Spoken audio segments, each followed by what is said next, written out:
фактически окружен. Владимир Александрович, обращаюсь к вам, как к президенту нашей страны.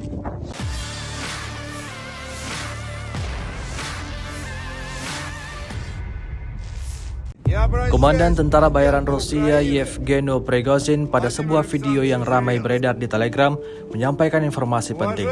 Prigozhin melaporkan tentang pengepungan di Bakhmut telah dilakukan angkatan bersenjata Rusia dan hanya tersisa satu jalan yang bisa diakses oleh pasukan Zelensky.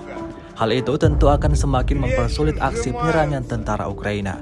Komandan Tentara Bayaran Rusia itu juga menghimbau pasukan lawan agar hati-hati dalam mengambil tindakan, karena jika mereka nekat berbuat seenaknya, mereka akan dalam bahaya. Стариков и детей. Они бьются, но жизнь их под Бахмутом коротка. День-два. Дайте возможность им покинуть город. Город фактически окружен.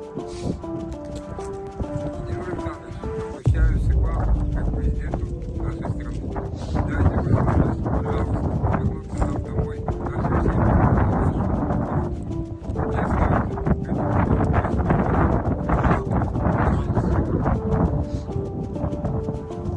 Secara total sejak awal operasi militer khusus, Rusia mengklaim telah melibas 394 pesawat Ukraina, termasuk 212 helikopternya, 3.313 kendaraan udara tak berawak, 407 sistem rudal anti pesawat, 8.129 tank, dan kendaraan tempur lapis baja Ukraina lainnya.